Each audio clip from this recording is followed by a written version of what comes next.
I actually didn't really know what success was.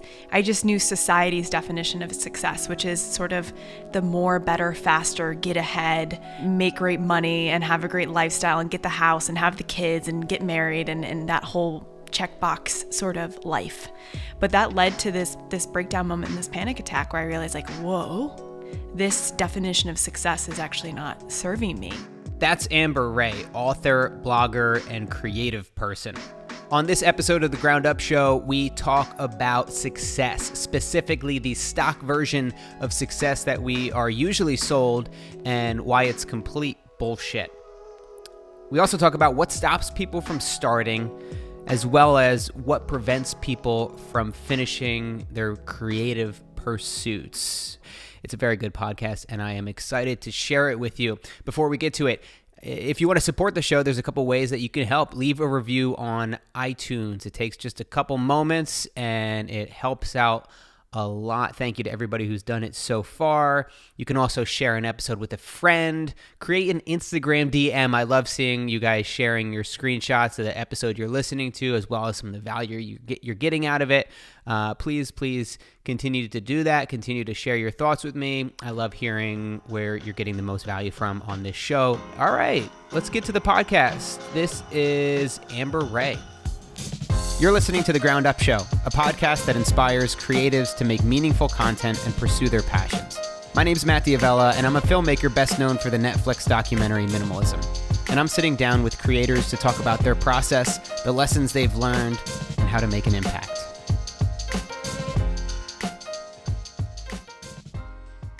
Amber, thank you so much for coming on the podcast. Of course. Thanks for having me. You're in the middle of a pretty big sprint right now. You just finished your first book. You're doing tons and tons of interviews. How are you feeling right now? How's your energy? How's life at this point? My energy is pretty off the charts, but it's a little up and down. It's interesting because I feel like my prime in terms of the book journey and process is writing it and then promoting it, evangelizing it, talking about it, media interviews. I come alive in this space. And it requires a lot of energy and exertion. And so I think I underestimated the amount of rest and recovery time that's needed. And so it's like I have an event and I'm like exploding with energy. And then I'm like, ooh, I need to have a cool down. Yeah, it's hard to make that balance. And I think sometimes in life, you have to just keep yourself in check where especially I'm sure like even writing the book or making a documentary, whatever it is, you're putting so much energy into it, and you're just like, especially towards the end, you have to create some kind of deadline. The book's got to be done at some point, so eventually you exhaust yourself and you're like, all right, at least for me, I'm like, how can I not just wear myself down to the bone on this next project? Totally. And I want to start out this conversation just with talking about the idea of success and how you used to view success. Like, what did it look like? You're starting out your career early on. And I know you have a lot of like crazy entrepreneurial ventures as even a kid, which we'll get into. But what did success look like at that very early stage for you when you're just setting off into the quote unquote real world? Yeah, success to me was getting ahead, climbing the ladder, having financial stability, having a great job that other people deemed as prestigious. I felt like I actually didn't really know what success was. I just knew society's definition of success, which is sort of the more, better, faster, get ahead and make great money and have a great lifestyle and get the house and have the kids and get married and that whole checkbox sort of life. And it was a moment in my early 20s where I had a breakdown moment if you would have met me a decade ago, I was like climbing the ranks in Silicon Valley and being recruited by big companies in that area. And I had a breakdown moment because I was popping Adderall to get more done and to be, Adderall was like great performance drug as well as like stay thin and like look the part because I want everyone to like me and approve of me. And I had this story that if I was thin, I would be loved.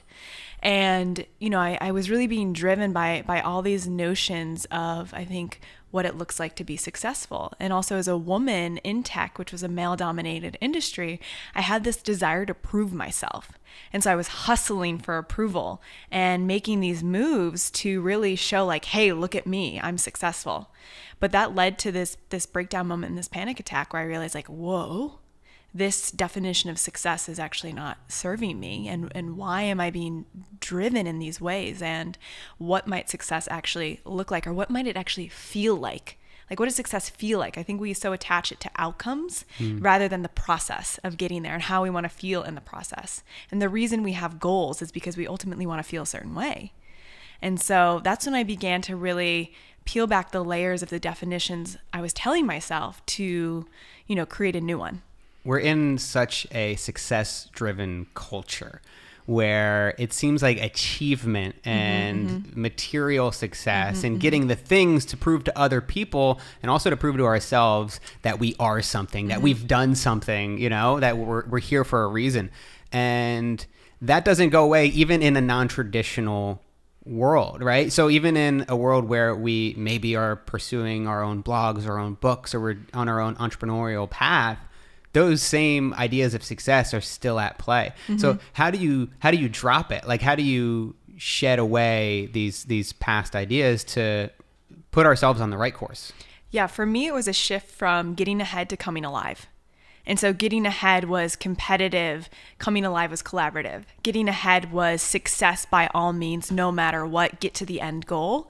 And coming alive was focusing on the process, focusing on the steps I can take each day that really serve the kind of work I want to be doing. And I feel like my old version of success was really doing what I thought I was supposed to do, what society wanted, and following that really traditional path. And for me, being able to explore my entrepreneurial curiosities, my creativity, and to ensure that the moves I were making were enabling me to grow as a human being was how I shifted from the more traditional to the less traditional. So it's, for me, it was I just wrote this book. Of course, I want the book to get in as many hands as possible. I want the message to reach as many people, but I'm doing it from a different place. It almost feels like it's like this energy I can feel in my body. It feels like a soul mission purpose. This is my reason for being space that I'm creating from, and not I need to hustle and prove my worth space.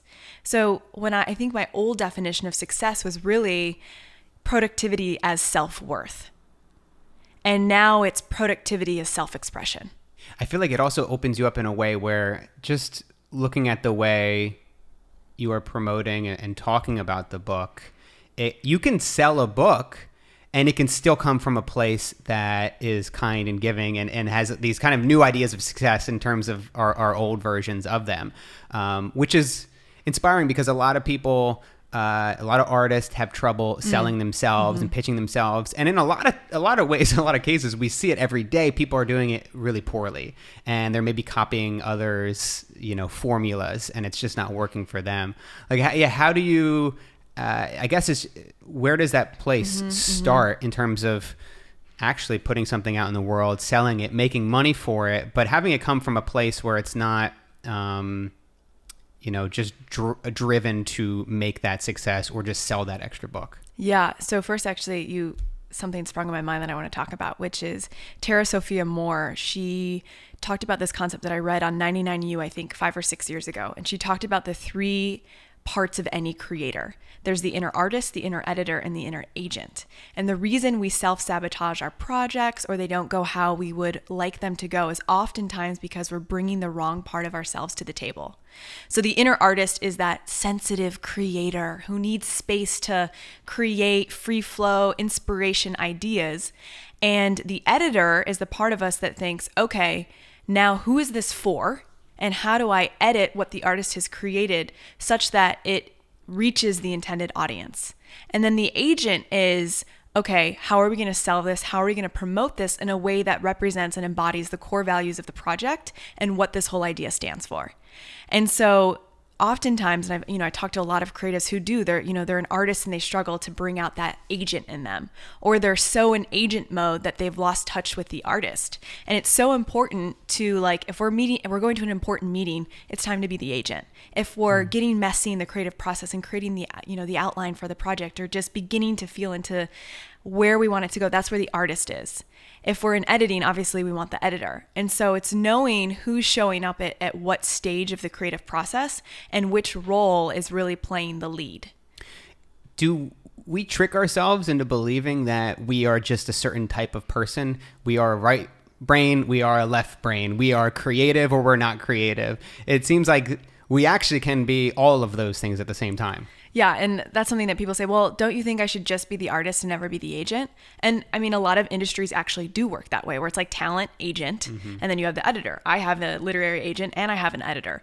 That doesn't mean that I'm not thinking strategically about the sales and promotion process, and I'm not thinking who I'm writing for as I'm writing.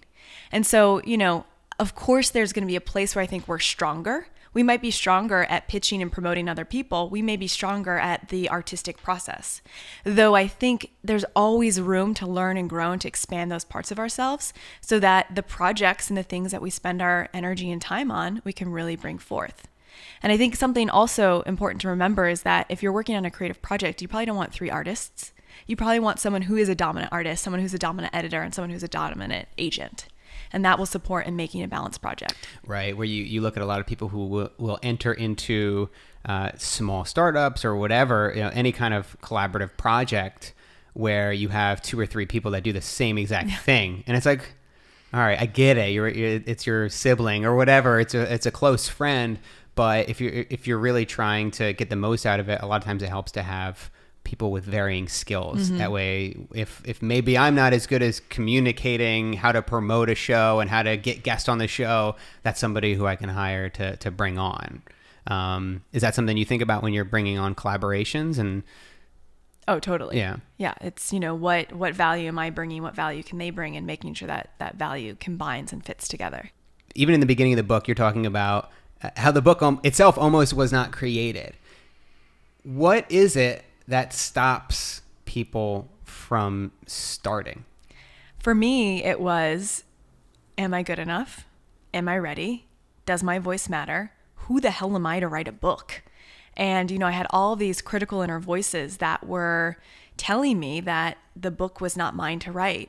And it's funny, I have an example where years ago, when I worked with Seth Godin, he presented the opportunity for me to write one of the 12 books that we were publishing. And this goes back to the artist, the editor, and the agent. And I was, thrilled. This was the opportunity of a lifetime. And he gave me an assignment and I never finished it.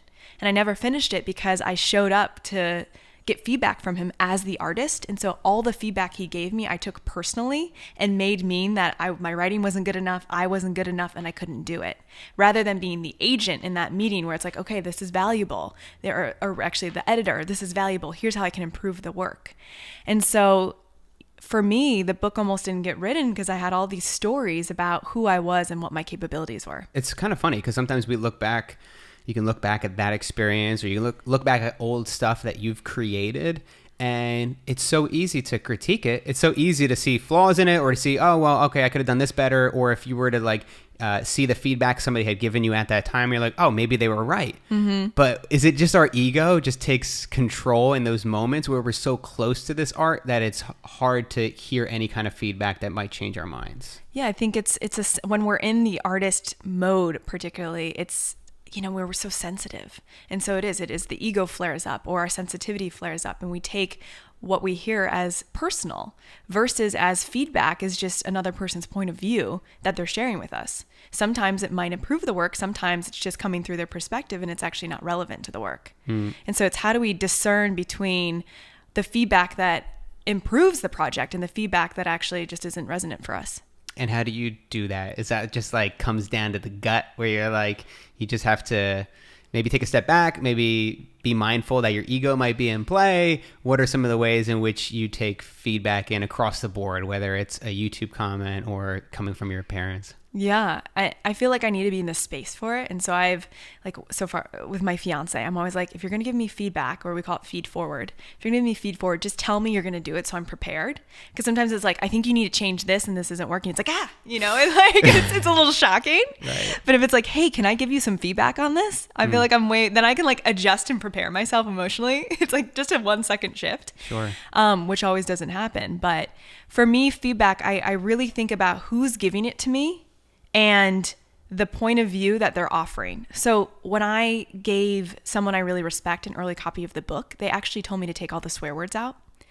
And at one point I actually did take all the swear words out. And then I was like, what? I like to swear sometimes when it's appropriate.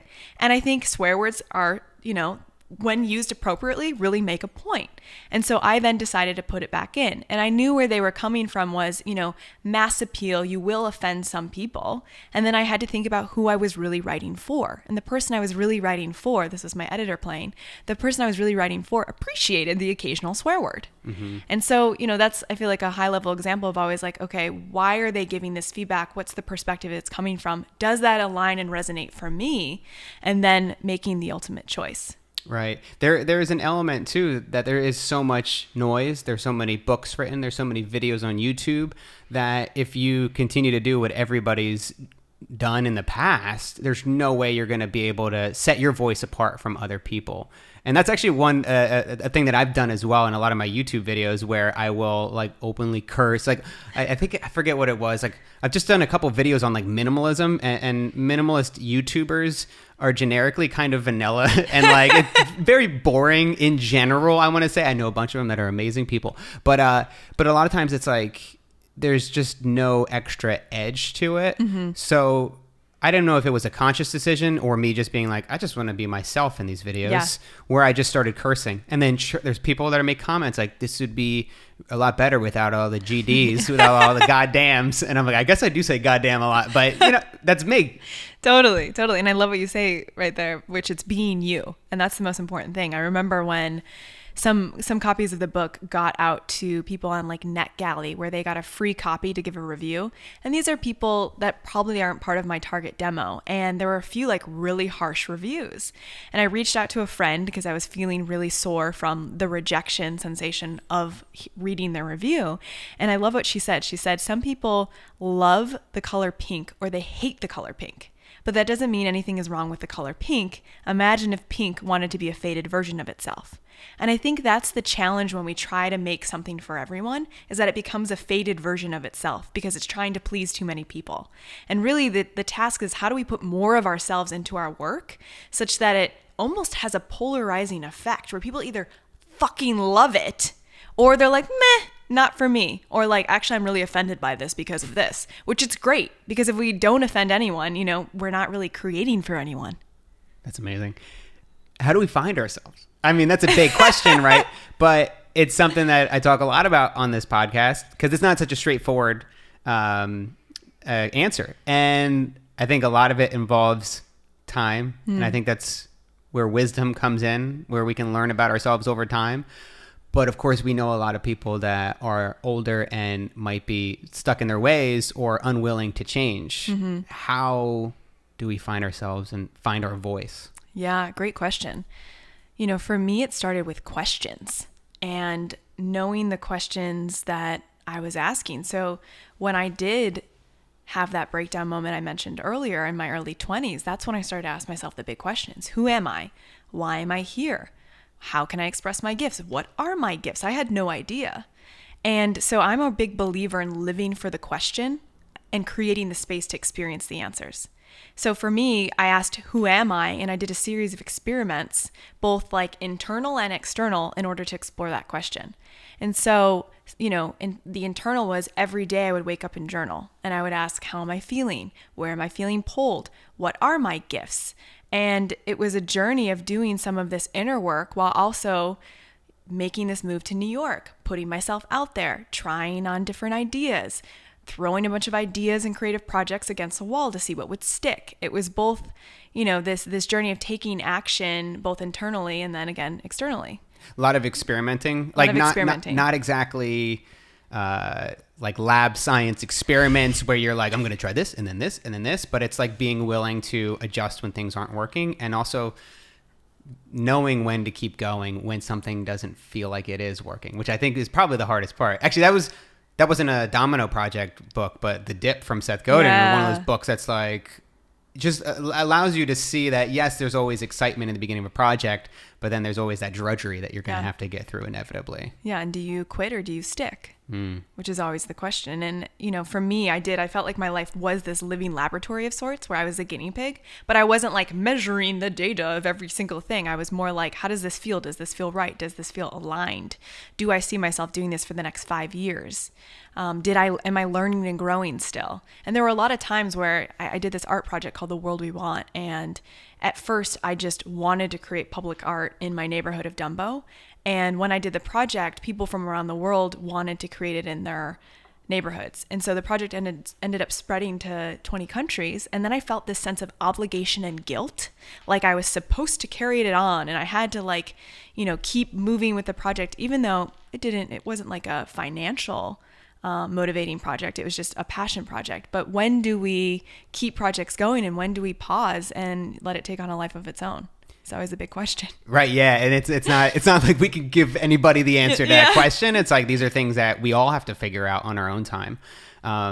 There's something about you, like you've had a hustle since you were a kid. Like there's some kind of energy or spirit of creating where like you just and I think maybe a lot of people have that early on, but maybe for some of us it gets stifled with like, get into the real world and make money. But tell me a little bit about your experiences, like 11 years old, 10 years old, just like getting into it and making things. So my mom was a badass entrepreneur, and my mom was in construction and development in Chicago. She was doing residential and commercial projects, high-rise buildings, complexes. She had 20, 30, maybe 40 men working for her.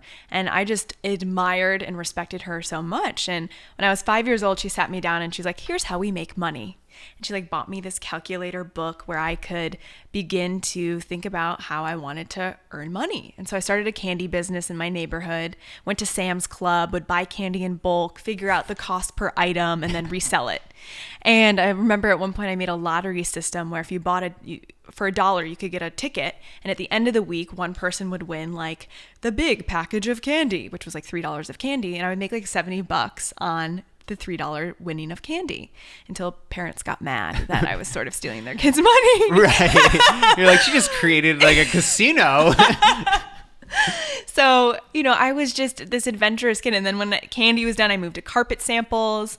And then I remember this point when I was, I think 9 or 10, and I was looking at magazines. And this is when I really was beginning to see, I think of like the good girl conditioning, perform, perfect, do it well. You would see women in advertisements on the face of magazines, which at that point, I don't think we knew that they were photoshopped. And so it was like, that's the ideal and how you're supposed to look. And I remember thinking, is that real? And seeing like how to make boys like you and how to do well in school. And it just didn't fully resonate with me. And so I started this online magazine called Teen Zine, where this is the AOL chat room days. So I would go into AOL chat rooms and I would ask young girls if they wanted to be a part of this email. And I would collect this newsletter. I would collect their email and send out every Sunday the Teen Zine magazine. And it was, it's so funny because oftentimes when people are looking for clarity on what their curiosities are, they're at a place where they're stuck and they don't know what's next. Oftentimes looking to what we were doing at childhood is revelatory. And so when I was in that early 20s moment in tech, I looked back and I was like, I was creating online magazines and like selling candy. Clearly there's like creative content, entrepreneurial parts of me that I haven't really been allowing a space to be expressed. So it was kind of always there in the background. And I guess it carried with you a little bit, but you went to college? Yeah. You went to college, and then graduating college, you went to Silicon Valley? Or So what was the path there? I worked with Apple in college, and I was the campus rep for my university. So it was both like creating events and just getting the word about Apple out. And so that led me to the world of word of mouth marketing. So I joined a digital agency in Chicago, did that for about 2 years before I was recruited to move to San Francisco and join a startup. And that was kind of like the experience of, I guess, the rat race a little bit. Yeah. And, I did love the work. Yeah. As a creative, being in the like brand advertising world, it was fun. But ultimately, I was making men feel insecure, making women feel insecure so they would buy a product. I remember this distinct moment where the CEO took us in and there was a new shoe shine product that we had gotten. He's like, so let's make men feel insecure about their shoes not being shined so they buy this product. And I was like, moral issue here. And just not wanting to tap into people's insecurities for the sake of capitalism. Isn't that most of advertising? Yes. It's hard. It's hard to find an advertisement that's truly genuine, that is trying to show, because inevitably when you're trying to sell a product, you're telling people why they aren't currently happy and how this product is going to help them. How do you view advertising, and how do you avoid letting those things get to you? I think it's different if you're identifying someone's pain point and a product genuinely solves that, versus like tapping into insecurity as motivation, which is a fear-based motivator, versus more of a like solution-based motivator, where it's like, maybe I feel stuck in my career, so I do want to go to this workshop with someone who can support me in moving out of it. Or maybe I'm trying to think, I'm like, what's a good product that's been advertised? The Dove Real Beauty campaign, I think, did a really great job of positivity focused advertising, where it was celebrating all shapes and sizes in women and having that tie to their brand. So even though that was driving a product, I felt like they genuinely cared about celebrating women and celebrating all kinds of women, which was challenging everything and advertising norms at that point. Because again, it was like photoshopped women as models for every campaign. That's how I got into filmmaking, really. I mean, well, besides doing weddings, bar mitzvahs, and that stuff, I would do a lot of like tech and just figuring out ways to sell products and through film and video. And being in the craft, I can watch a lot of commercials and be like, that's incredible. Or like, that really made me emotional. Oh man, that was really great. So I'm still like trying to figure out how I feel about advertising. And because it's a tricky world, because we live in a world where if you want to, say, create original content, that's the 95% of all money that's being made is really through advertisements. If you listen to any podcast, or if you have a blog, that's where most people make money. Do you see that as a negative thing if it's done in the right way? Because there's certainly a lot of people who, they will only pitch products or do reads on things that truly have helped them and think will add value to their audience lives. Is that okay? Is there like a gray area, or should we try to get to a world where we just eliminate all advertising? I mean, if we're advertising a product we believe in, I think that's beautiful. And, like I think of Squarespace. I'm obsessed with Squarespace. Squarespace houses my websites. I would happily promote. Clearly, I'm sort of promoting This episode Squarespace. is brought to you by Squarespace. I actually I use them for my website too, and they're really great. Yeah, I actually thought and their advertising is amazing. Yeah, it's really good. It's really clever. I actually felt the same thing. That's what got me to start questioning it about even having ads on the podcast, because currently I don't. But I'm like, man, there's so many digital products that really add value to my life that I would recommend through and through. And if they ended up being like, for whatever reason, Squarespace like turns on a dime and ends up being a terrible platform, I would never recommend it again, and I wouldn't take their money for it. Exactly. And I think that's the key word right there, is recommend. And actually what I did learn when I was in the word of mouth world is that it was all about how do we create recommendations. And if we are representing something, promoting something that we truly genuinely recommend because it's aligned with our values and supports our life, I think that's beautiful. It's a beautiful exchange of, bringing an audience that's new to this product. And I think there's an amazing flow there. I think it's dangerous territory when we're trying to manipulate people to buy products. What was the breaking point? Was there, a lot of times we love to find the moment, and there might not have been one, but for you, did you know when you were done with this path and you wanted to pursue something else? I think the panic attack because I took too much Adderall and hadn't slept for 36 hours and then was shaking on my floor was a little bit of an intense wake-up moment. So there was a moment. There was definitely. I mean, there were a series of moments, and there's always moments. And the truth was that I wasn't listening. I felt the pull. I felt the call. I knew it's time to make a change, and I was like, shh, go away. And so it just built and built and built until, for me, it was more of a very loud wake up. And so a lot of the work for me has been to ongoing and have the practice of listening every day, every week, reflecting daily or journaling daily, reflecting weekly, revising, revisiting monthly, so that I don't push things away and repress things and have them blow up in a more dangerous way. And so, the breakdown was when I was so caught in this cycle of hustling for approval and hustling to reach an end goal that it led to the breakdown. when you made that move to New York, you said that you got rid of most of your stuff.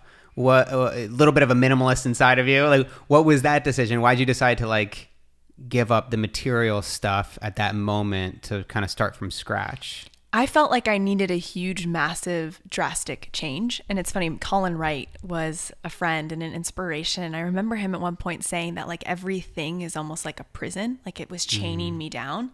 And, you know, one of my stories was, I can't move to New York because I have a furniture of stuff. And I'm like, am I going to let a furniture of things that I don't particularly want, but think that I want, to prevent me from doing and pursuing what matters? And my mom, because she was in the design construction business, she had like given me all this beautiful furniture from the design centers that she acquired through her process of doing some project. And so it was, you know, it was more the story of, am I going to let her down because she gave me all these things that she thought that I wanted to create this successful life? And really, I didn't want any of those things. None of those things meant anything to me at that point. And so I thought about it for about 9 months. And then Colin was a huge inspiration, as was Amit Gupta, who was a new friend. And we met and we sat down and I told him, you know, I want to move to New York. I feel like this call in my body and I want to follow it. And he said, go. And I was like, what do you mean go? And he's like, go. And I'm like, yeah, but I have the furniture. Go. But I have the job. Quit. But I have a car. Sell it. He literally had an excuse for everything. So very much into that minimalism perspective. And so in this 48-hour period, I said, fuck it. Let's do it. I like got rid of everything and just wanted a sense of freedom and not to be attached to these things that didn't actually matter to me. It takes a while sometimes Yeah. to realize that these things are actually holding us back from pursuing what we want. And for some people, maybe that is the ideal life for them, to have certain things. And obviously, I think that the things that we feel in our space are important and we need to be mindful of them. But as soon as you are allowing them to hold you back from experiences, or if they're weighing you down because there's like too much clutter. Yeah. And like you just think about how much it costs to maintain these things and to look after these things and clean the things. And then, like you said, when you were making a move, you were like, well, how am I going to bring all my things with me? You know, you don't have to. There's an option where you decide to just get rid of everything, sell your stuff, and start completely over. You can sleep on a mattress for months. You can get by. And I think in a lot of ways, that has helped me to know, especially when I'm starting out something new, when maybe I don't have a lot of money, where things aren't as certain. Not having a lot of stuff or not wanting a lot of stuff helps me to just focus on that craft and not on, how am I going to be able to afford this amazing apartment because I can just, share a bedroom at a family or friend's house. Totally.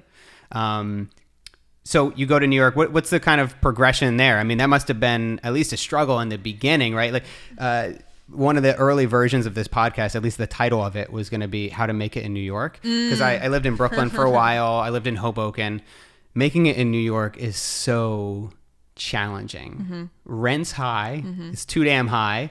And usually starting salaries are incredibly low.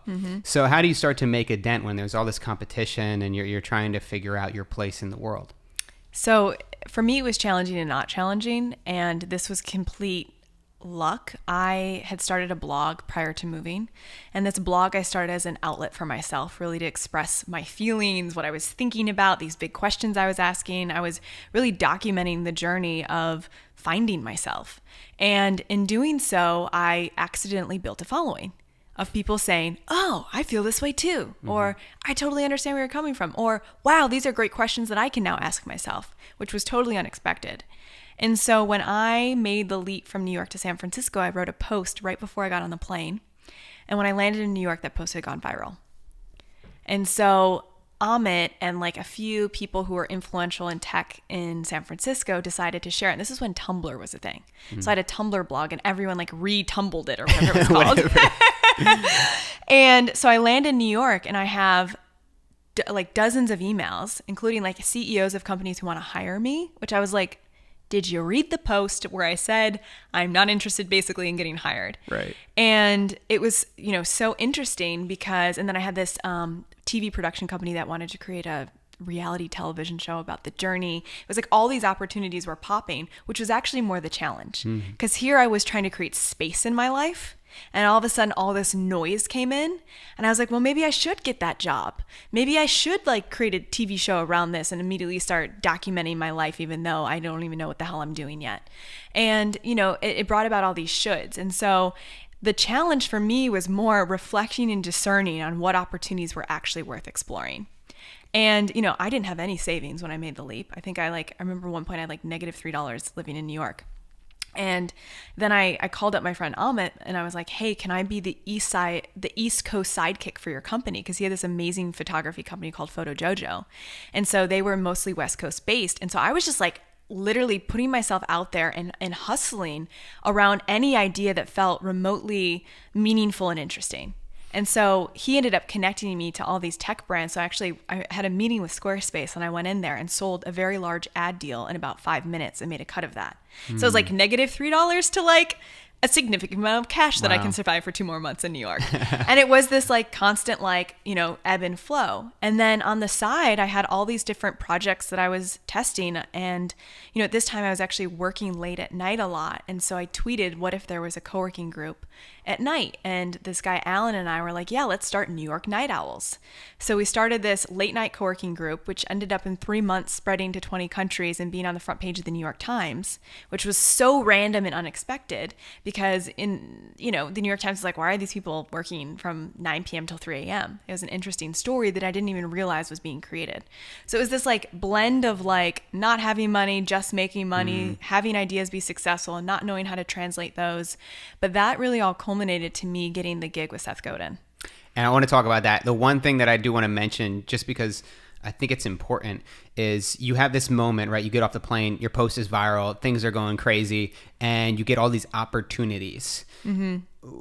Is there a decision before that, right? I mean, maybe it's the post that you actually made where you kind of set your intentions and your values, because when all these opportunities come in, these are decisions now you have to make. And we kind of get decision fatigue after a while, where you can experience it if you go to IKEA, where in the beginning, you're very all right, we're going to make really smart decisions about everything we're buying. And then somewhere between the throw pillows and the toiletries, you're just throwing stuff in your cart because you're trying to get out of there. When you have all these emails coming in, these different opportunities, did you know very easy, okay, I'm going to say no to every kind of this opportunity because I know where I'm headed, I know what my values are and what I stand for? Yes and no. I knew I had some sense of, and I love where you're going with this because I think filtering is so key. So I knew I didn't want to work at a desk. I knew I was not interested in the hours of 9 to 5, at least for a period of time. I wanted to try something new. I knew that I wanted to do things that were around personal development and self-expression. I knew that I wanted to test my entrepreneurial pursuits. And so I had those sort of vague things. So I was able to eliminate 50% of the opportunities immediately, which were jobs to go sit at a desk and help a company, which was, those could have been perfectly great jobs, but it just wasn't where I was at in that moment. And I did take a lot of meetings just to spark my curiosity. But a big thing for me is body awareness and listening to the impulses of the body. And so I would walk in somewhere and my body would immediately go, and I would know, okay, this isn't right. Or I would meet with the CEO and have a conversation with him and I would feel tension in my chest. And that was telling me, okay, this is not right. And so, some of it was putting one foot in the water just to see, and then noticing and being attuned to my body's responses. Sometimes we have to go against that though, don't we? Because a lot of times our body's telling us, don't go on that stage. Don't do that, right? When we're scared. Yeah. Those are two different responses though, right? When we're in a room with somebody that makes us feel uncomfortable and you feel an energy from them where you're like, we're not really vibing, versus I'm scared to do this because I don't want to fail. Yeah, I think it's a difference between fear and intuition. And fear is very loud, a lot of voices in the head. It's highly emotional. So it's, of course, you're about to get on stage, your heart's beating really fast. Oh my God, what are people going to think of me? Are they going to judge me? That's fear, and that's fear calling you to step forward because you're stepping into growth towards something you care about. Intuition is a little quieter. It's a little softer. It's not screaming. It's not highly emotional. So if I would notice my body caving in this meeting, I don't think that was fear of you want to do this. That was more my body saying, no, this isn't aligned. And it wasn't oh my God, raging, I am so emotional right now. It's just this doesn't feel quite right.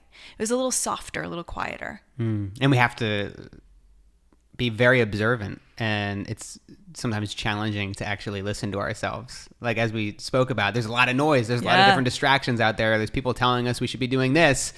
And I think it takes like almost a mindfulness practice. Totally. Do you meditate much? I do. Yeah, I'm sure that helps. Meditation, journaling. Yeah, the space to just quiet and hear yourself is so critical, because maybe it was fear in that moment, but I would, giving ourselves a few days. We don't need to act on things as urgently or as immediately as we sometimes think, but space to just like really sit with it and feel into, is this the next right move for me?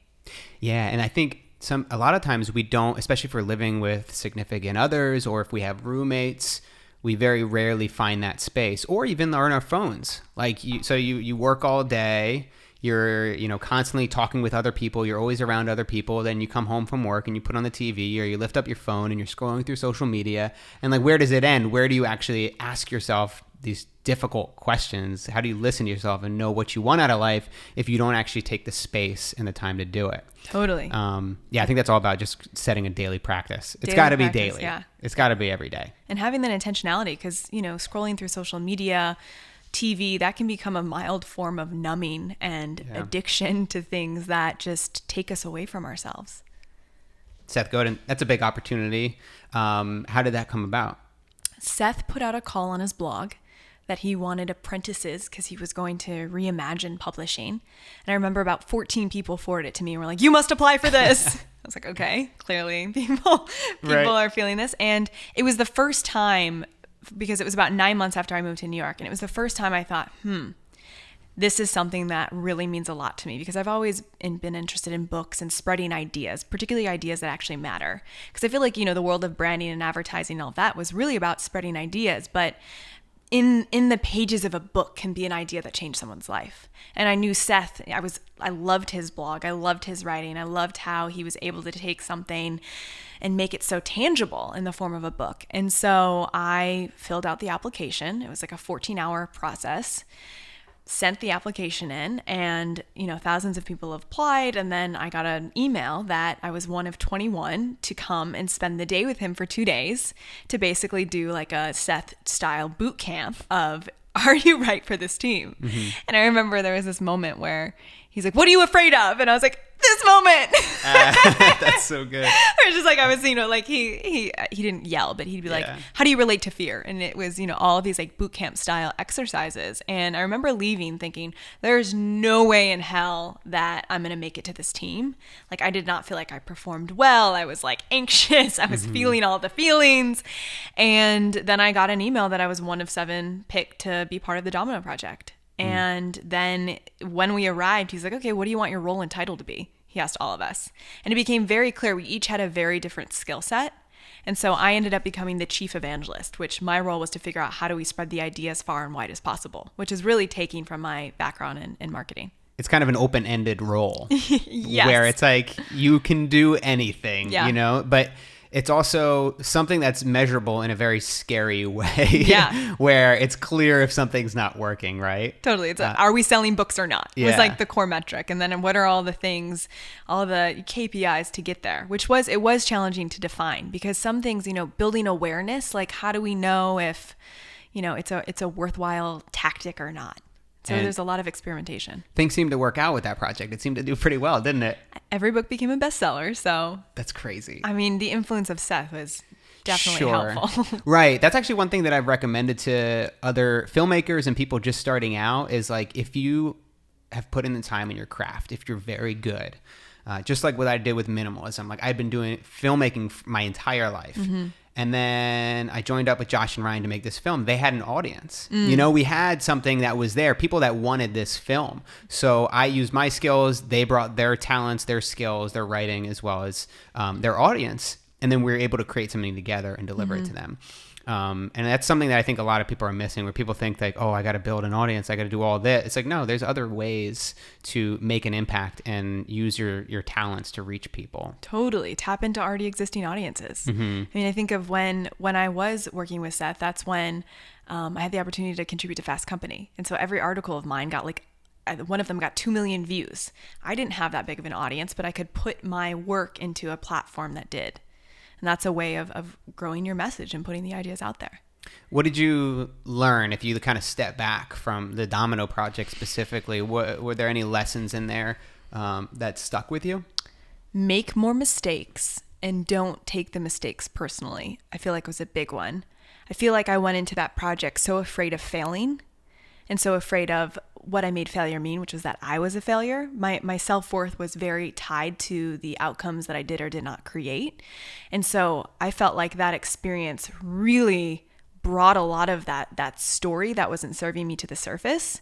And it was one of the probably some of the most challenging 6 months of my life, because I was so thrown into discomfort, so pushed outside of my norm, and every day having the opportunity to question myself and question my process. And I remember Seth saying at one point, the question isn't what if we fail or what if I fail? It's you will fail. So when you do, what do we do about it? And so there were just like powerful mindset shifts that I learned from him around rejection, around failure, around mistakes. And his whole thing was make more mistakes. Because if we make mistakes, we figure out what doesn't work and what does work, and then we adjust. So it was, and just so much uncertainty. We had no idea. It was a 6-month sort of apprenticeship. And at the end of the 6 months, we didn't know what would happen. And we didn't find out until like the last week of the 6 months. And so, I felt like I was more okay with that than some members of the team who really wanted very clear certainty so they could figure out the next steps in their life. But Seth, I felt like very purposely did that. So we learned to be comfortable with the uncomfortable. When you look back, we talked a lot about early on reading books and learning through that. Obviously, firsthand experience is almost like, a book on steroids, right? Oh, totally. Is when you look back at most of your learnings, do they all, or at least most of them that stick, come from actually experiencing it and being in the moment and putting them into practice versus like reading an inspirational quote? Absolutely. I mean, it's one thing to intellectualize something and to like get it, but it's another thing to embody it, experience it, feel what's in it, and to be able to move through it. So, I mean, my book is all based on these hard-earned, I guess, lessons that I have gone through over the last 10 years, really the last 33 years. Right. So, I mean, the Domino Project must have been like, how many, 8 years ago or so? Like long. 2011, I think. Yeah. 2011. Yeah. So about 7 years ago.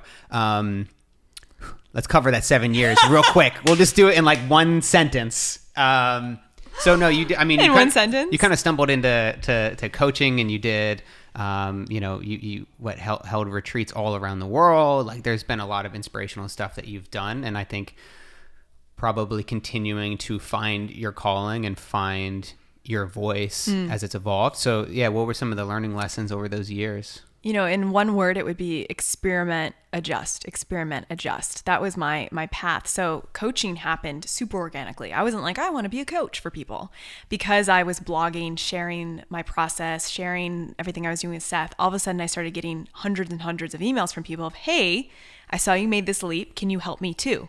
And I remember thinking, I'm 25 years old. Why would anyone want me to help them with their life? This is very interesting. Definitely feeling the imposter syndrome.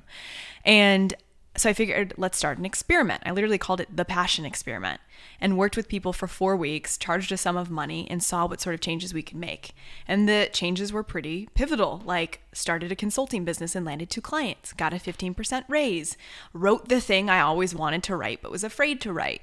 And so as I started to create more there and build a business around it, that led to the Bold Academy, which was this life accelerator program where it was about bringing people together in a space over we'd all live in a house together, 10 days, mentors from around the world to really catapult people and get them outside their comfort zone. And then what was interesting, because that I sort of fell into that, then I had this realization that I was hiding behind other people's creativity and ideas. And it was far easier for me to help someone else launch their book in the world than it was to sit down and write my own, or far easier to support someone in catalyzing their movement rather than to stand up and say, wait, I want to create a movement. So I was doing what Julia Cameron calls being a shadow artist. And when I had that realization, I was like, oh, damn, like, woo. And that's when I really, and this was probably about 5 years ago, maybe 4.5 years ago, where I decided, okay, I'm declaring myself an artist, a creative, and I want to create my own projects. And that's when I started to explore art and speaking and, taking a lot of the same ideas and concepts, but expressing them in a way that was using my voice as a speaker, as an artist, and now as an author. I think Julian Smith, who wrote The Flinch, who I believe was a Domino Project book. I remember reading about his story, and very similar, where he felt like he was writing a lot and blogging, an incredible writer, but he's like, but I haven't created anything in a while. And then he started this startup, Breather, which went on to do really well. Yeah. But it's so interesting because I could see how you could just get kind of caught in that path where it's obviously you could just continue to do that forever and you'd be, I'm sure, very successful. But then there's probably still that artist in you from 11, 10 years old where you're like, I haven't made anything yet, or never wrote that book. And I know this book was really challenging for you to write, and it was hard to even get started. I mean, you started it how many times and you stopped, and then you made all these ways to try to remind yourself. You put Post-its on the mirror.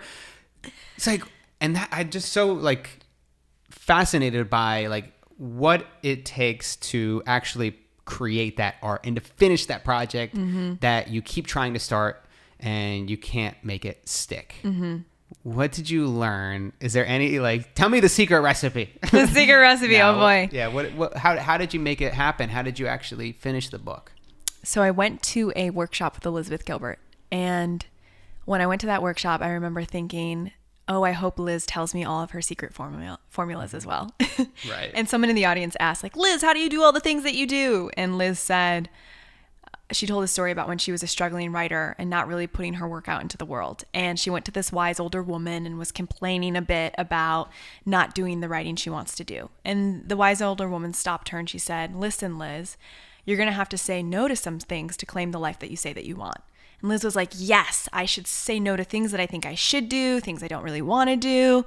And the woman stopped her and said, no, you need to say no to some things that you do want to say yes to what you want even more.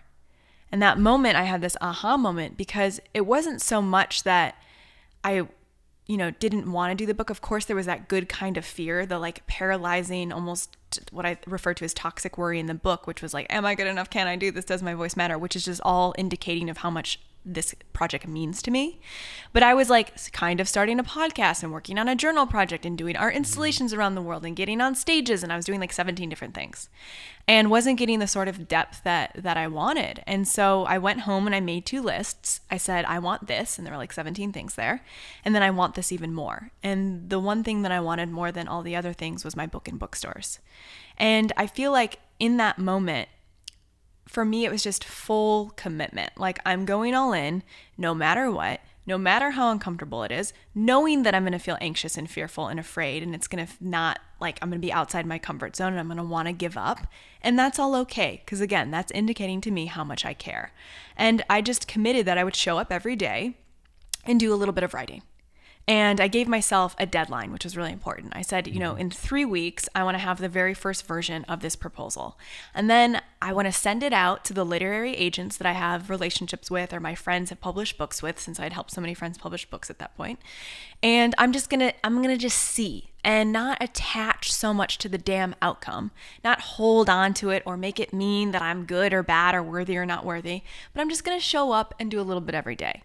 And so that, I felt like, took away the pressure of like doing this big thing that was, it was like, yes, this is the most important thing, and let me make it not so hard. And I committed that I would write for an hour or 2 every day. And so at the end of 3 weeks, I finished the proposal and I went to this event. Sarah Jones, she's a playwright in New York, and she had this event in New York City. It was a friends and family event. And I'm sitting there the day I finished my proposal. I look across the room and Liz Gilbert is also in the audience. And it was crazy to me because it was the workshop with her 3 weeks prior where I had committed. And so I was like, that is the sign. And so, of course, I screamed her name. We hugged it out. I tried not to be too much of a super fan, although I think I was a bit of a super fan. Right. I think she was less freaked out because it was a friends and family event. So she's like, somehow this woman knows Sarah, so she's not totally nuts. Right. That helps. Like, if it was on the street, it may not have gone over as well. I don't think she would have been hugging me. And sure. And then I put the proposal out there and ended up I remember getting one of the first literary agents wrote back to me and suggested I go on an egoless journey for 3 or 4 more years before I give any more thought to a book. And I was immediately crushed, definitely cried it out, considered like maybe he was right and I wasn't ready and who the hell was I to think I could write this book. But I was like, screw it. Let me send out 5 more emails. And one of those emails landed in the hands of this literary agent who called me and was like, I love this. I want to represent this. And so signed with her. And then like, it was interesting. It was like once I actually completed the proposal, it's like the gremlins sort of, they didn't go away. But they got quieter because I was finally and actually doing the thing and making the moves. The hardest point was actually making the commitment and sitting down and doing it. And it was like once I got to that point, things began to shift. It starts to feel like an actual thing. Yeah, it feels like a thing. Yeah, and like even if that's not getting published online, there is a step in the right direction as opposed to just thinking about it. Even like starting to write the actual book. I don't know is enough. As crazy as that sounds, it's like when we started minimalism, it was my first documentary. I tried to do things like that before and they had given up. This time I had partners to work on it with. But then what we did was we started with like, let's build a website. Let's make a teaser. I went to New York, I grabbed my camera and I just shot footage around downtown New York. And then I stitched together some B-roll. Colin Wright actually did the voiceover for it. And it was just like, kind of the ethos of what this documentary was going to be about. And it was going to be our way to attract people who would want to sit down and like take an interview with us because we'd never done a doc before. It wasn't guaranteed people were going to actually give us their time. And a lot of people didn't. But It was, all right, let's just create this because it's going to help us. It's practical. But at the same time, I didn't realize it. It was also like putting it out there in the world. It was saying, hey, we're making a documentary. And even if maybe 20 people or 100 people saw the video, it put us in the right mindset and on the course to make it. So I think those little things, as small as they might seem, help to get things going. Totally. It anchors you in I'm making progress. And so it totally, I love what you're saying there. It's like, what's the next small thing? And then once you do that thing, it's like, okay, now what is the next small thing? So I was like, okay, well, I send this out to literary agents. Okay, now that I have a literary agent, what's the next small thing? Well, I finished this proposal so we can take it to publishers. And it was, again, like not attaching too much to like whether or not it worked out, just like going all in and showing up. Then 5 months later, we had an 80-page proposal. It went out to 29 publishers. Next thing I know, I have 9 meetings. And then it's like, okay, I show up for the meetings. And then I show up for the meetings and then several of them like it. And then it went into auction. I was like, okay, now an auction's happening. Hopefully I get a book deal. And then, the book deal happened. Then I had 3 months to write the book, a deadline. And then I like went and disappeared from the face of the earth and wrote a book in 3 months and emerged and was like, okay, now I have a book launch to plan. Oh, okay, now I need to hire a team. And it was like just one thing, little thing after the next thing, and really just trusting that I can figure it all out real time, which I did. Right. Yeah, right. Yeah. It's like, I think we get overwhelmed stepping back, looking at the big picture, when in reality, it's like you look at that first domino, which might have been that event, and then you just see, okay, cool, that got me to do that, and then I do that. And then you face those challenges as they come, but try not to get overwhelmed with the big picture, because you just have to trust that you will figure shit out when it comes down the road. Totally. If I was like thinking about the full marketing launch plan when I was writing the very first version of the proposal, I probably, I would have gotten overwhelmed by the things I needed to do a year from now, and so it is always like, what is that thing right here, right now that I can do? I've got some questions for you from Instagram, but before we get into those, you stole Oprah's seat, and I need to hear about this story. You told me that there's a story where you were at the UN and you stole Oprah's seat, and that may be like the whole story, but I still need to hear it in your words. So I went to the UN because Oprah was having an event for her new series called Belief, and my friend who came with me, I had no idea. Apparently he was like on the board of the UN. So like we're like walking down, the place is packed. There's no seats left. And he showed some badge. I was like, who is this guy? Who am I with? And so he like ushers us past security, and there are 3 seats in the very front, like facing the stage. And they were like pulled off to the side. And so I'm like, okay, let's just move these seats up to where we want to be seating. And then we sit down. And then Oprah comes out. She gives this incredible talk. I could share a little bit of what those insights were if we want to elaborate on the story. But then she finishes her talk and she comes off stage and she goes to sit, and there's no seat for her, because I have pulled her seat and I have pulled it up to where I wanted to sit, and I'm sitting down. So I immediately stand up and I'm like, oops. do you want this seat back? Oh my God. And the woman running the event was like, no, UN, get more seats. So she ended up getting more seats, but it's so funny because she ended up then sitting behind me. And the entire time I felt like as she was on stage, because I literally was front row looking at her, I always think that there's like the one person in the room who's so enthusiastically yesing and like your room chant. I was like, the entire time she's talking, I was like, and so she kept looking at me and doing this. Oh my God. There was a moment there between you and Oprah. And then she sat behind you. And then she sat behind me. And the whole time, are you just thinking like, Oprah's right behind me? Oprah's right behind me. And I was like, would it be too awkward if I was like, try to selfie this? Oh my I God. decided not to selfie it. Yeah, that would have been bad. That would have been so bad. But there was a part of me that, because she was really locking eyes with me at points. Yeah. I felt like she was like, go, grasshopper. Yes. It's your turn. It's your turn.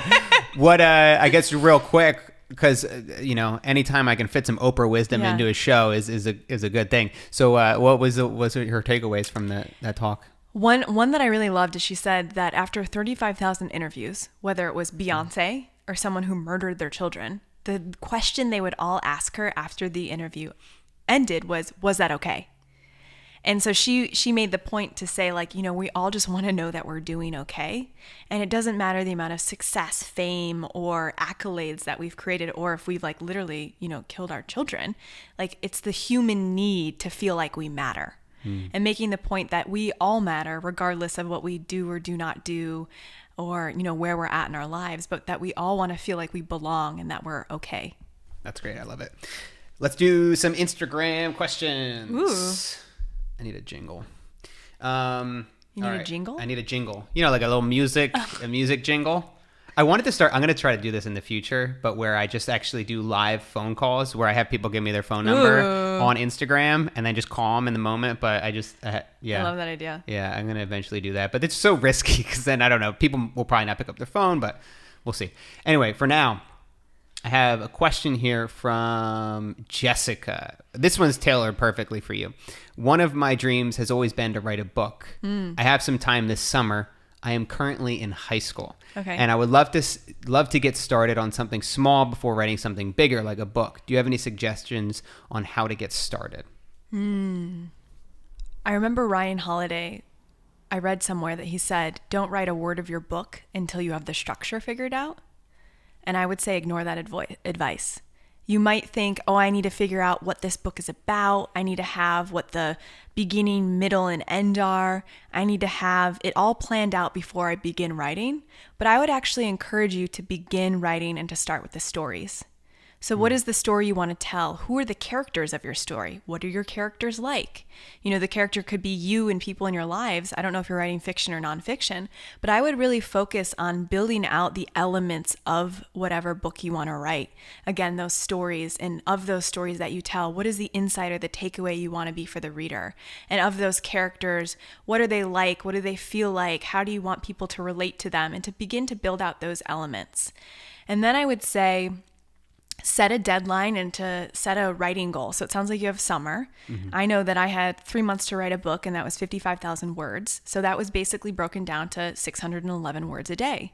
And when you think about it, 611 words a day isn't that hard or scary. And so take whatever your goal is, if it's a word count or whatever it is, and break that down into small, manageable daily steps. And then when you get stuck, the biggest thing, which was, I felt like really an unorthodox approach, but something that really helped me, was to talk to the book. So I like to think that the book was almost coming through me. And so anytime I would get stuck, I'd be like, hey, book, where do you want to take this? What direction are you feeling pulled in? Or what story do you want me to tell next? And to be in dialogue with the piece of art that I was creating allowed insights to bubble up that I don't think I could have thought up. Because there is almost a mystery in that kind of creation where where that next sentence comes from is almost a mystery. You're like, how did I even think of that? It's almost just like a train of thought where, like we were saying, you kind of, as we want to look back and look at the whole picture and try to figure out, all right, how am I going to be able to do all these different steps? But it's like, just focus on that sentence right in front of you. Focus on what you're going to write next. Or I love that advice. That's really good. Nick Friend from Nashville. I have an interest in diving into different mediums. For instance, I call myself a filmmaker and YouTuber first and foremost, but I also market myself as a photographer, and I'm about to get started podcasting. What are some key tactics to effectively market myself as a multifaceted content creator without neglecting any of these mediums? Interesting. Well, I feel like you just said it there. You're a multifaceted content creator. And, I had a concern come up. My concern was, are you trying to do too many things? And can you do them all well? And so, I think of Austin Kleon. He says he's a writer who draws. And I love that because his primary thing is writing, but then he has drawings that go along with it. So I would get clear on what it is that makes you unique in whatever you're creating. So I have a friend of mine who's a filmmaker who also edits and can edit in 24 hours. An exceptional video. And so that's sort of become his thing. And it's what makes him, what is the word Seth uses? I'm forgetting. Purple cow. In a way, like a purple cow. Yeah.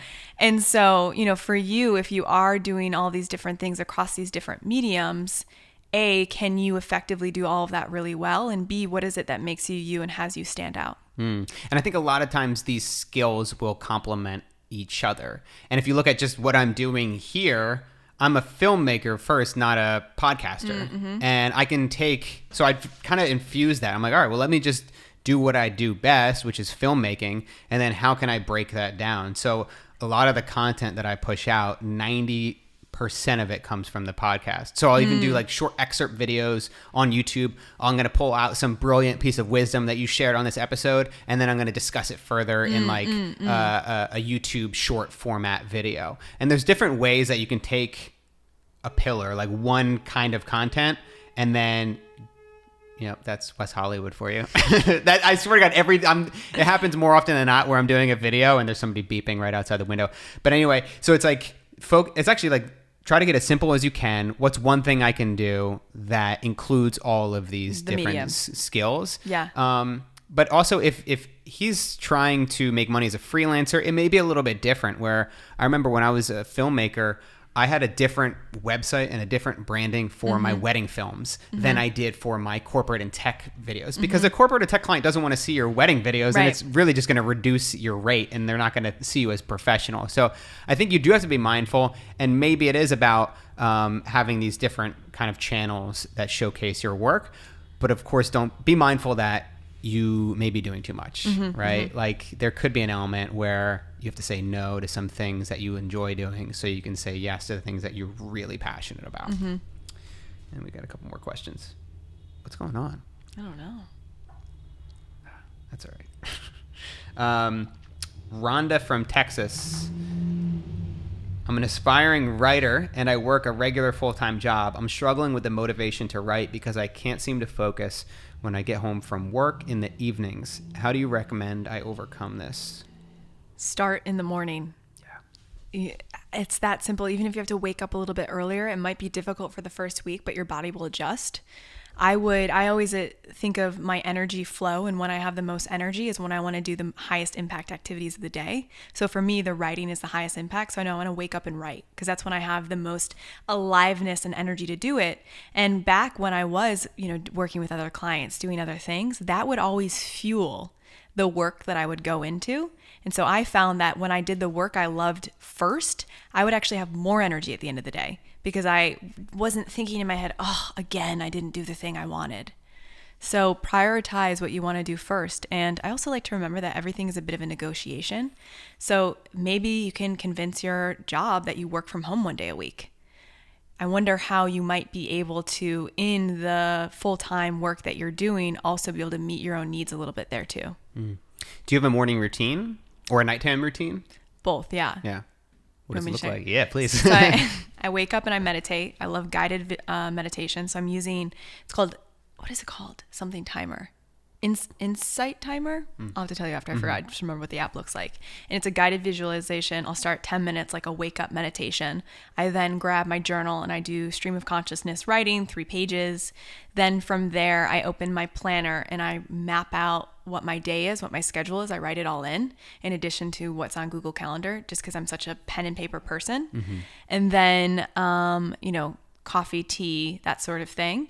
And then as I step into my day, I think one of the biggest things that's impacted me is that after every task or thing on my to-do list that I do, I write down either E, N, or D. E is energized me, N was neutral, and D was drained me.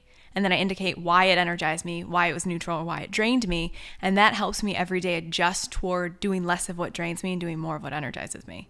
I love that. That's amazing. Did you make that up? I did. Yeah, that's great. I'm sure someone else has come up with it as well. Sure. But one day I was like, how can I track and capture my energy levels throughout the day? Because I was also beginning to like assess my time and where I was feeling really tired at certain times of the day. And I was like, okay, well, maybe the things that energize me I could do here. Or, oh, it just so happens that I keep doing things that drain me at this time of the day. Yeah, I think Steve Pinker, he's got a book about that. I was listening, he was on Tim Ferriss's podcast and he was talking about that where, just based on like data and, they research a lot of people and saw when you should be doing certain types of tasks. And it is kind of like that, where in the morning you should be doing more creative work. So then you should be batching all your emails or phone calls during a specific period of time. Maybe if you do podcasts or interviews, you should do them after that, because there's kind of these certain lulls as we go through the day. But obviously, like, it's so individual that you kind of have to listen to yourself. And I love that way of just annotating and realizing, all right, maybe this is draining to me. Maybe I'm not enjoying this thing. Yeah. And I think that's probably the best indicator to realize, if you're ready to hire somebody, you hire somebody that's going to do the shit you don't want to do or don't like to do, so you can focus more on the stuff that's giving you energy. Totally. And do you even need to be doing the things that drain me? I realized, like, I kept thinking I had to like do more content than I was creating, and I was getting drained because I was trying to create too much content that was all original. And then finally I was like, why am I drained every time it comes to content time? I love creating. And I was like, oh, that's because I think I need to do this much. And so it was actually like deleting things, minimalism, taking things off my plate so I could, bring more energy to what I was. What does your content strategy look like these days? So, what platforms do you primarily focus on, and what kind of content are you putting out there for your audience? Yeah, I don't have like, here's my content strategy. Sure. But for me, Instagram is the big one. That's where I have the largest audience. So it's my email list in Instagram. And I've been doing a ton of content on other people's platforms. And now I'm beginning to like repurpose pieces of that to give people a dose and to celebrate the people whose platforms I've been a part of and to drive people there as well. What's that balance for you in terms of creating content for other people's platforms versus your own? And because I know that was something early on when I started, I've tried to focus more on ways to create for other platforms because you don't have an audience, right? Yeah. Or at least, you did, but at the same time, it's pulling new people in versus engaging your current audience and then hopefully getting them to share the message, right? There's almost a balance there between creating original content for yourself, but then also doing it for other people. Yeah, it's like, how do I develop my audience? And then how do I engage my audience? Different things. And so, around a book launch, I probably spent 75% of my time around developing new audiences by creating content in places where I didn't exist so more people could find out about me. But then I had enough engaging content that I was creating, like Instagram. I try to do a post a day. Enough engaging content that would make those new people want to stay.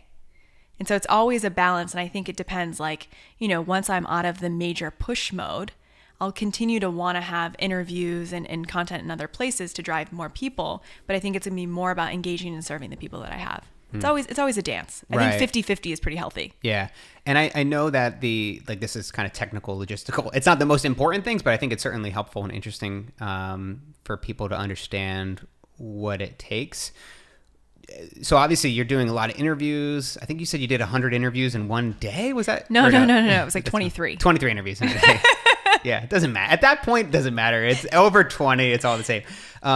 So you're packing your days. You're pretty busy in terms of, promoting the book. How do you schedule the post? If you still want to put out a post a day, are you using, an online app to push out these posts, or are you scheduling them in a different way? I was using an online app. I think I was using Later, but I didn't like the lack of control. And so I have an assistant who does a lot of my content scheduling. For me, my favorite way is to save things as draft in Instagram and then to go in, because I feel like I'm a real-time writer.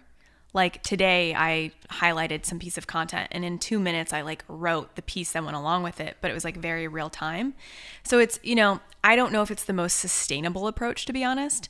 Right now, I have my assistant doing certain things on social, like she'll do the podcast posts or like the clips in the story, some of them. But right now, it's a lot of like real time creation.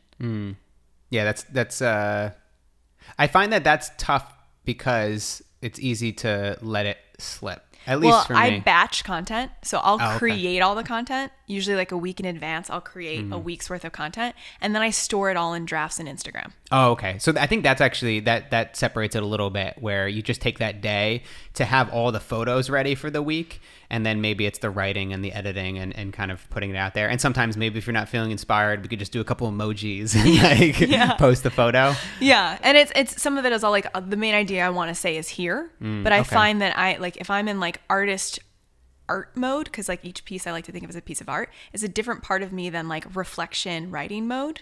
And so I separate those two things. Okay, cool. That's super helpful. Let's do one more question here.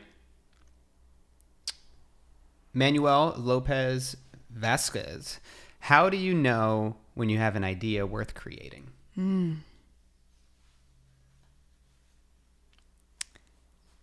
For me, it starts with the feeling in my body, where it's just like there's this energy around the idea that I can feel inside of me, a sense of energy, enthusiasm.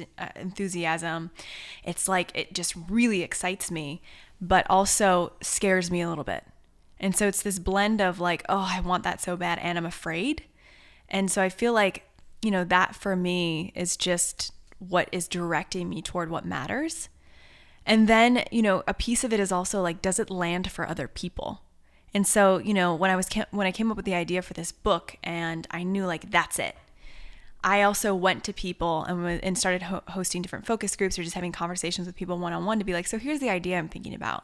How do you feel about this? And just to get other people's perspective of like, oh, that part really lands for me. And so it's both like having the idea come from me and knowing like that's the thing I want to focus on because it's equally terrifying and exhilarating. And it's really landing and resonating for other people. So I think there's something to it. That's great. And to wrap up, we got one book to give away. Yeah. On the show. And then you can sign one from me too. I'm going to keep one of those. Okay. I don't know how I'm going to give this away. How about send me a DM on Instagram and tell me a time when you overcame your worry to create something special. And then maybe like the first word, just say, "Hey, Amber Ray," and then that way I know, because otherwise I'm not going to know if you're messaging about this. Oh yeah, my Instagram is @MattDevelop. Perfect. And I just signed the book. Cool. Awesome. Choose wonder over worry in bookstores now. Congratulations. That's amazing. I'm super excited to get into it. I only read the first chapter, but it's so good. Thank you. And one more thing. Yeah. Obviously, go buy the book, Amazon, your website. You got lots of stuff. But if people wanted to connect with you online and follow you, where should we send them? Instagram, Hey Amber Ray. So it's HeyAmberRae. And I'm also that on Twitter as well. And I love hearing like what from this interview landed for you. What insight did you take away? What aha moment did you have? Feel free to comment on anything and tell me, because I always love hearing from people. Great. Thank you so much for doing the podcast. Yeah, thank you.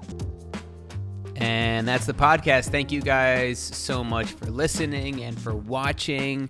I appreciate you being a part of the show. If you want to help support it, go to iTunes and leave a review. Share it with a friend. Get those Instagram DMs going. Or no, it's an Instagram story. That's what it is. But it comes up as a DM.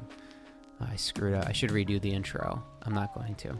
Anyway, there's actually more. That's right. There's like an extra 5 minutes at the end of this podcast because I was talking with Amber. She brought up some interesting topics that I figured would be great to explore a little bit further. And I wanted to give her a chance to talk about those topics that were super important to her. So, one of the first times ever, let's do a post-podcast. This is Amber Ray. So, This is a bonus extension of the podcast. First time ever, I think. Yes. So I didn't do a good hosting job. No, I didn't ask you, that's not is true. there anything you would like to add? But you mentioned a couple topics that are really important to you, and I think really need to be talked about. So tell me a little bit about what we just talked about. Yeah, so my life's work I really see as being around emotional literacy and mastery, which is understanding what our emotions are trying to tell us and the messages beneath them. And I find with so many creatives that these emotions like envy or anger or fear or anxiety, we feel like can stunt us. And I know that for me, I was conditioned to sort of like push the uncomfortable feelings away, maybe, like have the third glass of wine to take the edge off, or numb the feelings rather than turn toward them, which is a lot of where this curiosity came from. And these emotions that we sometimes want to push away are actually really useful when we learn to turn toward them. So envy, for example, I love to think of envy as inspiration in disguise. So if I'm scrolling through Instagram and I see someone who's doing something that I really want to do, which for a long time was people publishing books, I'd be like, damn them, like they're doing the thing I want to do. But what that was actually revealing to me is the untapped potential within me. So whenever we experience envy, we can see that as illuminating something that we can step into if we can move beyond the story that they have it, so I can't too. It's more, they did it, so of course I can too.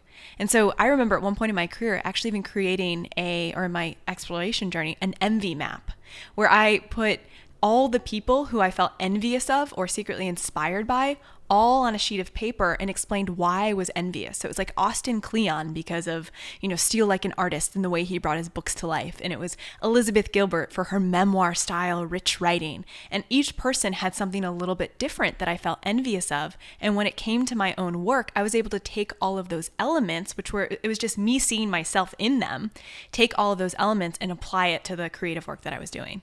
So in a way you can reframe how you look at a specific topic to almost get strength from it and not a weakness. Totally. Because a lot of times, that was actually one thing that mutual friend Caduce, he came on the podcast, and one thing that I took away from that was I forced him to like give me almost like a coaching session where I'm like, all right, let's talk about. And he's like, all right, what do you want to talk about? I was like, sometimes I get anxious, I get anxiety, and I feel like nervous about doing interviews and whatever it is. Like there's certain times when it doesn't feel good. And he said, well, what if you just reframed it and where you just kind of saw that as excitement? Imagine your life without any anxious energy, without any of that feeling of like, oh my God, this is something new. And I feel like if we can do that in every way and just see the silver lining or just kind of flip it, then we'll be much happier people. Totally. Or it's like, why is anxiety showing up for me? Getting curious about it. Like I like to think the book Choose Wonder Over Worry, I bring to life worry and wonder as these two characters. And wonder is our curious inner guide who has three sidekicks. One is curiosity. So it's like if I'm feeling anxious versus being like, oh man, I'm anxious, this means something's wrong. Being like, hey, anxiety, you're here. What's up? Like, oh, I'm really excited. Oh, this is new. Oh, this is a little uncomfortable. Of course, anxiety is going to show up because anxiety points us in a direction of new and growing. It seems like there's almost like a vulnerability movement happening across the board. I might be wrong, but I feel like it comes more intuitive to women to be open and vulnerable and men to repress, hold back, don't let the things out. But that seems to be changing. What advice would you give to people who are, I guess, having trouble opening themselves up and being vulnerable? Both, I would say both to like their family, friends, as well as to say their audience. Yeah. I'd say a little bit at a time. It's like, opening up and vulnerability. It's like any muscle. So we go to the gym, we're not going to be like jacked after one or two sessions of working out. Yeah. But it's like, how can I be a little bit more vulnerable today? How can I expose something that feels just slightly uncomfortable? And like for me, this is what Instagram and blogging are so useful for. It's like I put out a post where I'm just a tiny bit more vulnerable. I reveal something that makes me feel like, should I say that? And every time my audience, those are the things that my audience is drawn toward. They're like, that thing you revealed, I'm not alone. Like, I love what you said. Sometimes I feel anxious before interviews. Now I feel like your audience is going to be like, oh, well, I feel anxious before I do something. So if he can do it, so can I. And that's where I think it's so powerful just to reveal a part of ourselves to our audience, because the audience opens to the artist that is open. Mm-hmm. And yeah, like you said, just scrolling through social media, we can almost have like a misrepresented view of what we're seeing, because we see the final product, we see the final polish on it, and we don't see the stress, anxiousness, the doubt that people go through before they create something and put their art in the world. Yeah, which is so natural and part of every creative process. Right. All right. Well, we could go on for another hour. Is there anything else that you want to close on? I feel complete now. I feel pretty good. Okay. I'm so glad that we did this. Yeah. All right. Thanks again for coming on the show. Of course. And that's it. Yay.